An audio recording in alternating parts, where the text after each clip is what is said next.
Saudações ortopédicas, bem-vindos a mais um encontro científico de alto nível dos ossos do ofício. Um estudo passivo para estimular você a navegar no livro-texto já sabendo quais são os pontos fundamentais onde se deve fixar sua âncora. Curta, comente e compartilhe com seus colegas e combinem estudar juntos, tipo um clube de discussão, ossos do ofício. Estudo em grupo ajuda a fixar mais o tema, quem ensina mais, aprende melhor. Agora chega de papo introdutório, larga o Instagram e o TikTok e foca no áudio escutando na academia, no carro, na cozinha ou no repouso do plantão. Hoje, seus colegas de plantão seremos Sênior e Júnior. O nosso pontapé inicial para seu estudo ativo no livro-texto será o tema Fraturas do acetábulo, segunda parte. É isso aí. E, bom, esse é um excelente ponto de partida, né? Na primeira parte dessa nossa jornada, a gente construiu aquele alicerce estrutural dissecando toda a complexa anatomia pélvica e as classificações que guiam o raciocínio inicial. Exato. Mas hoje a missão é acompanhar a jornada real de um paciente com trauma pélvico de alta energia que, acabou de dar entrada na sala de emergência. O objetivo é debater o processo decisório mesmo. É quando a operação é inegociável e quando a observação clínica é o caminho mais seguro, certo? Com certeza. Vamos mergulhar na biomecânica das vias de acesso cirúrgico, nas táticas de fixação com implantes e, claro, enfrentar aquela drástica mudança de paradigma que o paciente geriátrico trouxe para a ortopedia moderna. Nossa, esse tópico de idoso sempre dá pano para manga. Dá muito. E, naturalmente, mapear as complicações mais temidas. Essa discussão exige um olhar super aguçado, porque o manejo do acetábulo é um verdadeiro terreno minado na prática clínica e, assim, um dos temas com maior densidade de detalhes críticos para a prova de título de especialista em ortopedia e traumatologia. Então vamos direto para a sala de trauma. Imagina que o paciente acabou de ser estabilizado. A primeira grande encruzilhada ortopédica já se apresenta. Operar ou não operar? É a pergunta de $1 milhão. Pois é. Antes mesmo de o cirurgião pensar em qual caixa de instrumental solicitar, é vital definir se aquela solução de continuidade óssea exige uma abordagem cirúrgica para restauração anatômica ou se a observação clínica rigorosa pode oferecer um bom desfecho. O ponto de corte clássico e implacável nas provas e discussões clínicas é o degrau articular. Um degrau de 2 milímetros muitas vezes parece super irrisório em outras articulações, mas no acetábulo é o limite absoluto. Exato, é o ponto de não retorno. Dá para imaginar esse degrau como uma pequena pedra dentro do rolamento de alta velocidade de uma máquina pesada. No curto prazo, a máquina até consegue girar, o paciente sobrevive ao trauma inicial. Mas com a carga cíclica, essa simetria minúscula causa uma degeneração condral irreversível. Literalmente moendo a engrenagem com o passar dos meses, né? Essa analogia do rolamento ilustra perfeitamente a biomecânica envolvida. A cartilagem hialina do acetábulo ela simplesmente não tolera picos de pressão anômalos. Não tem perdão. Nenhum. Degraus articulares iguais ou maiores que 2 milímetros que, vale lembrar, hoje são mensurados milimetricamente na tomografia computadorizada com reconstrução tridimensional. Que é o padrão ouro absoluto hoje em dia. Sem dúvida. Substituindo aquela antiga dependência exclusiva das radiografias oblíquas de Judé. Então, esses degraus são os maiores preditores de maus resultados clínicos. Esse degrau leva à falha catastrófica da articulação nativa. Mas e se o cenário for um pouco diferente? Se a articulação apresentar uma congruência secundária satisfatória, ou seja, se a cabeça femoral se acomodar perfeitamente sobre uma cúpula de carga natural que se manteve biomecanicamente estável, aí o tratamento conservador se torna uma opção viável. E bem segura, principalmente em pacientes de baixa demanda funcional, certo? Com certeza. Mas olha, aí surge um cenário clínico que sempre gera debate nas reuniões. A equipe ortopédica constata um degrau de 3 milímetros na tomografia computadorizada.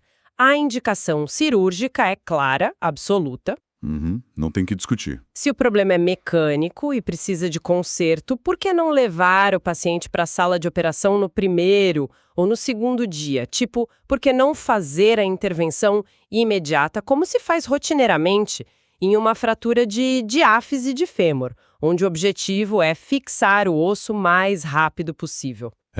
essa é uma das armadilhas mais letais no manejo do trauma pélvico. A justificativa, na verdade, reside inteiramente na dinâmica fisiopatológica do sangramento. É bem diferente da diáfise, né? Completamente diferente. A bacia abriga um plexo venoso e arterial riquíssimo e extremamente frágil ao cisalhamento. O volume de sangramento retroperitoneal e intrapélvico nas primeiras 24 a 48 horas é monumental. Nossa, é uma verdadeira torneira aberta. Exato. Então, realizar abordagens cirúrgicas precoces, especialmente as vias de acesso anteriores, significa abrir o compartimento que está justamente tamponando esse hematoma. Sem o preparo adequado, o cirurgião provoca uma hemorragia catastrófica. Ou seja, o hematoma precisa de tempo para se organizar e estancar. Perfeito. Por isso a conduta é uma espera tática, meticulosamente calculada. A janela de oportunidade ideal para o procedimento cirúrgico brilha ali entre o 10º e o 15º dia após o trauma. Entendido. A biologia exige respeito, a gente espera o hematoma organizar, mas também não pode perder o controle do relógio. A literatura é contundente ao afirmar que operar após 3 semanas aumenta drasticamente a taxa de resultados insatisfatórios.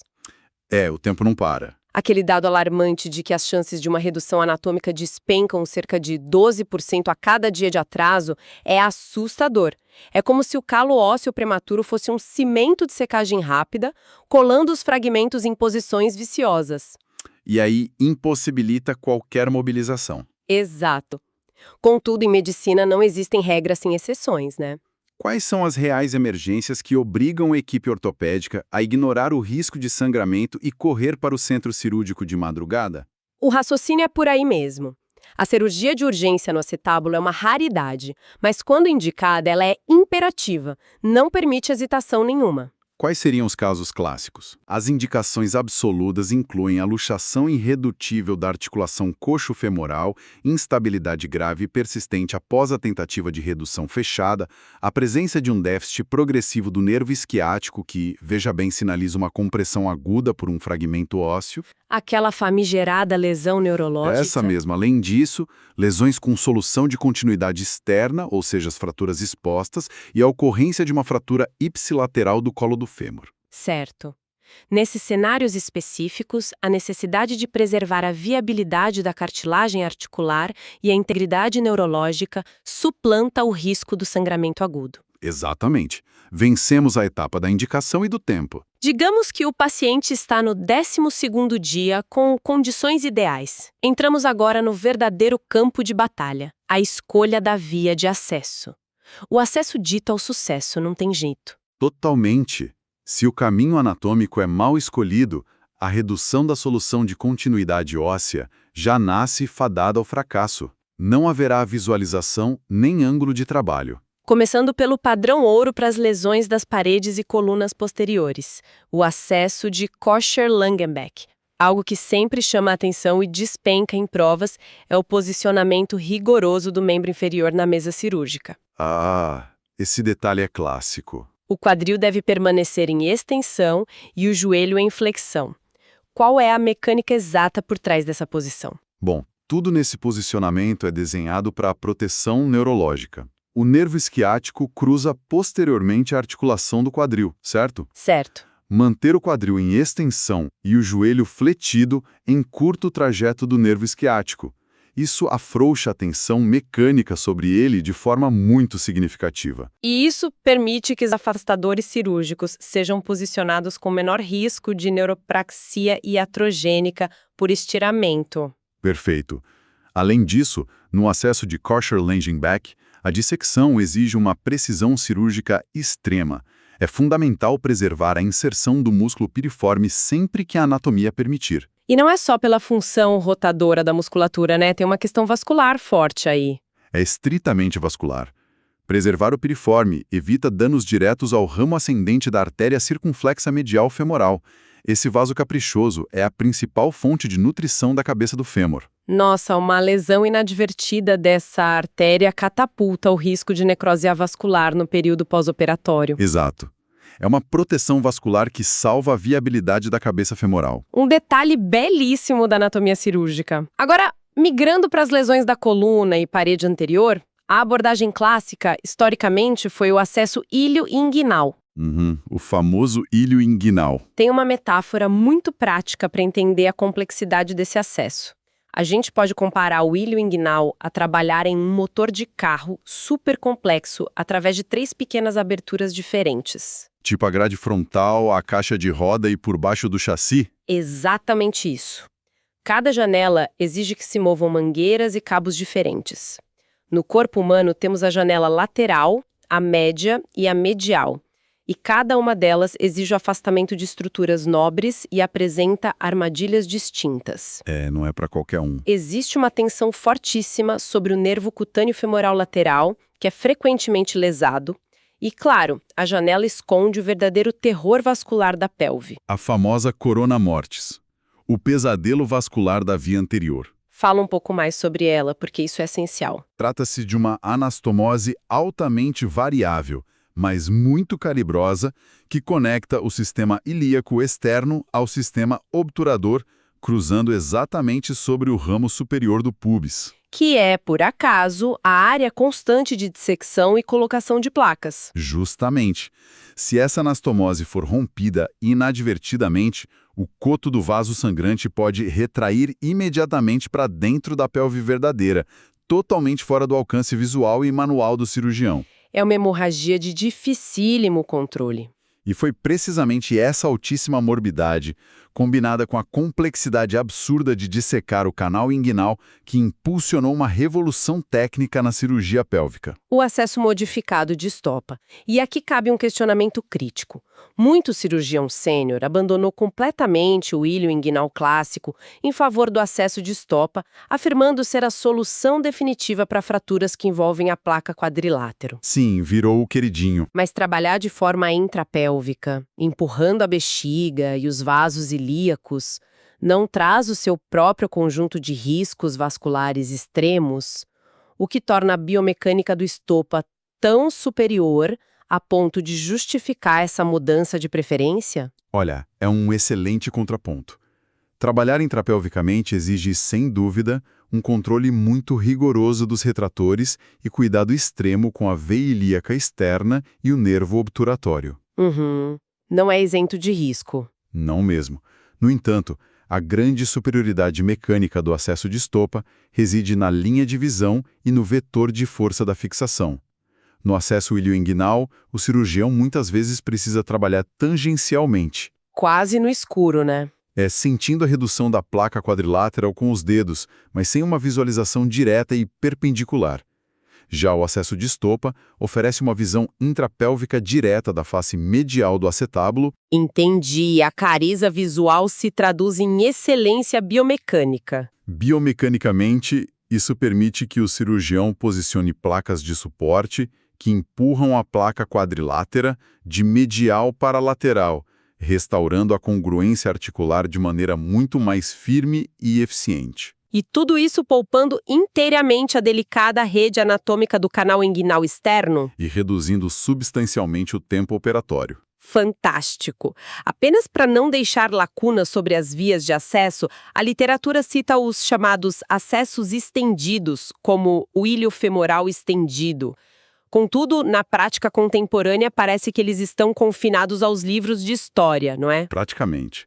O preço biológico cobrado é monumental. Ocorre uma desvitalização maciça dos tecidos moles, aumento expressivo da necrose dos fragmentos ósseos e uma incidência quase garantida de ossificação heterotópica severa. Eles são restritos apenas a procedimentos de resgate em lesões muito antigas ou com padrões tridimensionais extremamente aberrantes. O osso literalmente morre de inanição vascular, nesses casos. Exato. E isso estabelece uma ponte direta para a próxima etapa crucial da cirurgia, a biomecânica da fixação. Uma vez que o cirurgião tem o osso exposto e reduzido, os implantes padronizados entram em cena. O uso de placas de reconstrução de 3,5 milímetros é considerado o padrão ouro absoluto. Sim, porque elas são desenhadas para permitir uma moldaria tridimensional precisa, contornando a complexidade da superfície do osso inominado. E em cenários de cominuição extrema da parede posterior, onde os fragmentos articulares são diminutos demais para aceitar a passagem de um parafuso sem estourar, o cirurgião tem que lançar mão de outras táticas. Aí entram as placas em mola, as famosas spring plates. A biomecânica dessas placas em mola é brilhante. Elas são pré-moldadas e deslizadas por baixo da placa principal de suporte. Funcionam literalmente como feixes de mola no chassi de um caminhão pesado. Exato. Aplicando uma pressão de contato contínua e suave que mantém os pequenos fragmentos osteocondrais bloqueados no seu devido lugar, sem fragmentá-los ainda mais. É uma engenharia fina, mas, por melhor que seja o arsenal de implantes, o maior desafio ortopédico contemporâneo não é o implante em si, mas a qualidade óssea que o recebe. Ah, estamos falando do paciente geriátrico. Um trauma de baixíssima energia, tipo uma simples queda da própria altura ao ir ao banheiro de madrugada. E resulta num desastre arquitetônico da pelve devido à osteoporose severa. Exatamente. Nesse subgrupo populacional, a avaliação radiográfica demanda atenção a um detalhe sutil, porém extremamente prognóstico: o sinal da gaivota. O famoso sinal da gaivota. Esse achado radiográfico representa o afundamento osteocondral do teto acetabular, certo? A biomecânica explica o desastre perfeitamente. O osso subcondral é tão osteoporótico que a cabeça do fêmur age como uma bigorna, impactando e esmagando o teto articular para cima. Nossa. A presença do sinal da gaivota é um prenúncio de que o tratamento tradicional com redução aberta e fixação interna isolada tem altíssimo risco de falência mecânica. Sim. E é exatamente neste ponto que testemunhamos a mudança de paradigma no tratamento do paciente idoso.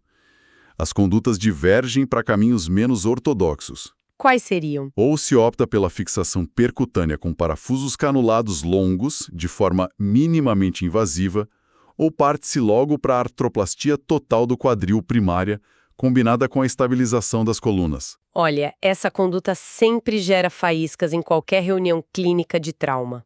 Sempre gera. Inserir parafusos canulados percutâneos em um acetábulo deslocado em um octogenário, isso não soa como aceitar a derrota mecânica.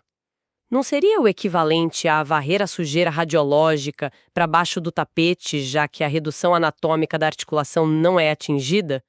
O cirurgião está basicamente fundindo um osso fora do lugar. O questionamento é super válido sob a ótica clássica da traumatologia, mas ele esbarra implacavelmente na fisiologia do envelhecimento. A biologia fala mais alto de novo. Sempre. O paradigma muda porque o objetivo da cirurgia muda. O foco em um paciente frágil de 85 anos não é prevenir a instalação de uma artrose daqui a 2 décadas. Claro, o objetivo primário, a missão de vida ou morte, é evitar que esse paciente evolua para o óbito por complicações do decúbito. Perfeito. O repouso prolongado no leito invariavelmente resulta em trombose venosa profunda, embolia pulmonar, pneumonias e úlceras de pressão infectadas. E a fixação percutânea austropada ou a artroplastia total do quadril estabilizada foca em fornecer integridade mecânica imediata para suportar carga. Evidências robustas indicam que a taxa de mortalidade no primeiro ano após o trauma em idosos é estatisticamente semelhante entre a redução aberta e a artroplastia, gravitando entre 14% e 29%. O foco absoluto é colocar o paciente de pé nas primeiras 48 horas. A função dita a urgência biológica, não a estética do raio-x. O conceito é muito claro. Contudo, mesmo com as indicações refinadas e uma técnica impecável, a biologia guarda o seu próprio tribunal, as complicações. O tratamento do acetábulo é cercado de sombras. A artrite pós-traumática é um somplasma mais presente e sabemos que a sua incidência é inversamente proporcional à qualidade da redução anatômica alcançada. Outra complicação devastadora é a necrose avascular da cabeça femoral, que tem uma ligação cronológica direta com o trauma inicial, disparando em casos de luxação prolongada. Além disso, o espectro da infecção ronda os corredores. O risco aumenta de forma alarmante em obesos mórbidos e em pacientes que apresentam lesões de partes moles do tipo Morel-Lavallee. Sem dúvida. A lesão de Morel-Lavallee que é aquele descolamento subcutâneo tangencial maciço, criando um espaço morto preenchido por hematoma e tecido linfático necrótico, serve como um meio de cultura formidável para bactérias. Uma bomba relógio. Mas tem um dado ainda mais contraintuitivo que despenca em provas: a embolização arterial pré-operatória. Esse pega muita gente de surpresa. Muitas vezes realizada na emergência, para contenção de sangramento como controle de danos, a embolização pélvica eleva exponencialmente as taxas de infecção profunda pós-operatória. O fechamento do suprimento arterial cria áreas silenciosas de isquemia e desvitalização muscular profunda. Aí os antibióticos sistêmicos simplesmente não conseguem penetrar nesses tecidos. O controle de danos que abre a porta para a infecção. Que ironia, né? E as lesões neurológicas e iatrogêmicas? Bom, o nervo isquiático é frequentemente insultado pela compressão contínua de afastadores na incisura isquiática maior durante a abordagem posterior. Já na abordagem anterior, o nervo cutâneo femoral lateral lidera as estatísticas de lesão. Agora, vamos analisar um paradoxo clássico da cirurgia ortopédica que confunde muito o residente. Manda. Pacientes de trauma pélvico necessitam de profilaxia contínua contra tromboembolismo venoso, o que é inquestionável. No entanto, a ossificação heterotópica é uma complicação clinicamente limitante, especialmente nos acessos de Kocher-Langenbeck. Certo. E o protocolo padrão para evitar a formação óssea no ventre muscular é a administração de indometacina, um anti-inflamatório não esteroide. Exato. A dúvida que persiste é a seguinte: se a gente bloqueia a atividade celular que gera osso indesejado no músculo, a gente não estaria simultaneamente sabotando o trabalho dos osteoblastos na consolidação da fratura primária? Essa é a encruzilhada farmacológica por excelência.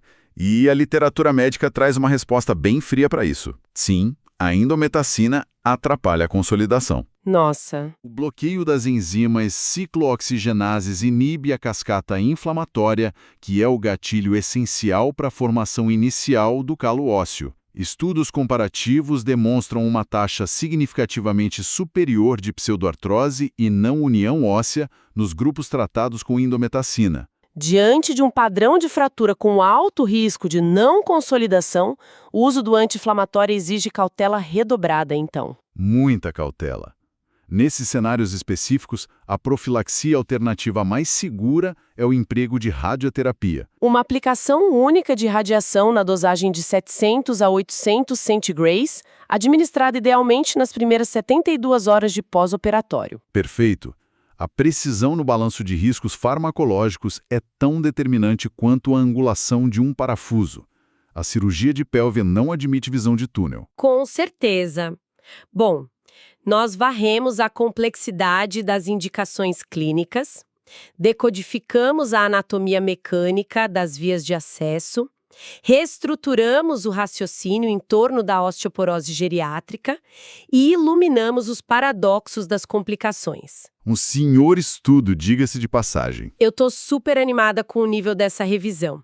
Para consolidar essa densidade de conhecimento, vamos sistematizar os 20 fundamentos na nossa mensagem final. Vamos agrupar esses conceitos em 4 grandes pilares de conduta. Excelente ideia. O primeiro pilar é o do diagnóstico e do tempo. Ponto 1. A presença de degrau articular igual ou maior a 2 milímetros decreta a falha iminente do tratamento conservador. Ponto 2. A tomografia computadorizada com reconstrução 3D é o exame soberano, substituindo as radiografias simples na tomada de decisão contemporânea. Ponto 3. A cirurgia de urgência é restrita a luxações irredutíveis com pressão progressiva do isquiático ou fratura exposta. Ponto 4. O relógio ideal do cirurgião aponta a janela entre 10 e 15 dias após o trauma original. Ponto 5. Operar após 3 semanas condena o paciente a uma redução subótima e a resultados funcionais pobres. Ponto 6. Matematicamente, a chance de restaurar a anatomia diminui em 12% a cada dia que a cirurgia é postergada após o período ideal. E o segundo pilar sustenta as vias de acesso e a anatomia. Ponto 7. No acesso de Kocher-Langenbeck, o joelho deve estar fletido e o quadril estendido para salvaguardar o nervo isquiático. Ponto 8. A preservação do músculo piriforme blinda o ramo ascendente da artéria circunflexa medial, protegendo a cabeça do fêmur. Ponto 9. A dissecção da via ilioinguinal cruza o território letal da anastomose vascular conhecida como corona mortis. Ponto 12. Nas abordagens anteriores do quadril, o nervo cutâneo femoral lateral é a estrutura nervosa mais agredida iatrogenicamente. Ponto 11. O acesso modificado de estopa garante uma visualização intrapélvica e medial da placa quadrilateral, escapando das complexidades do canal inguinal. Perfeito. O terceiro pilar foca na fixação e no desafio geriátrico. Ponto 12. Placas de reconstrução flexíveis de 3,5 milímetros perfeitamente moldadas representam o pilar central de fixação na maioria das fraturas.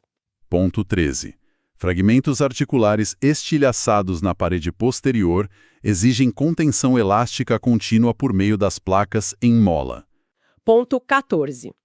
O diagnóstico do sinal da gaivota em idosos antecipa o colapso da fixação interna isolada. Ponto 15. Nessa população vulnerável, a artroplastia total do quadril primária, associada à estabilização colunar, surge como solução para garantir carga e mobilidade imediatas. E o quarto e último pilar aborda o controle de danos e complicações. Ponto 16. A artrite pós-traumática tardia lidera as complicações, sendo intrinsecamente ligada à perfeição milimétrica da redução intraoperatória. Ponto 17. O descolamento tecidual de Morel-Lavallee multiplica assustadoramente o risco de infecções graves precoces e tardias. Ponto 18.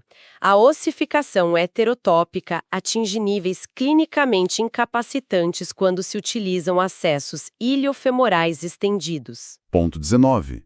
A profilaxia eficaz contra a ossificação é feita com indometacina ou radioterapia única de 700 a 800 centigrays, pesando o risco de não consolidação. E, finalmente, ponto 20. A embolização pélvica seletiva prévia agrava severamente as taxas de infecção profunda pós-operatória por comprometer a viabilidade isquêmica dos tecidos locais. É isso. A fixação técnica e teórica do acetábulo exige respeito não apenas pelas placas e parafusos, mas pelas leis cardinais da biologia óssea, vascularização profunda e fisiologia do envelhecimento. Cada pilar discutido aqui sustenta a viabilidade da articulação e, muitas vezes, a vida do paciente geriátrico. E olha, com o envelhecimento populacional acelerado e a qualidade óssea cada vez mais precária chegando aos nossos prontos-socorros, talvez o grande dilema que a ortopedia tenha que enfrentar no futuro não seja como refinar as vias de acesso, mas questionar se os princípios clássicos de reconstrução anatômica que nós veneramos nas últimas 5 décadas não estão se tornando gradativamente obsoletos diante de esqueletos que simplesmente não suportam mais parafuso. Fica aí a reflexão contundente. O papo está bom, mas agora que você fez o estudo passivo, está na hora do estudo ativo. Pegue uma folha e tente escrever tudo o que você lembra de memória. O que você esqueceu são os pontos fracos onde deve reforçar. Ouça de novo quantas vezes for necessário e depois tente ensinar um médico interno. E, finalmente, você vai para o livro-texto com o mapa e a bússola bem orientado. Bem, por enquanto é só, pessoal. Hasta la vista, we will be back, bye bye.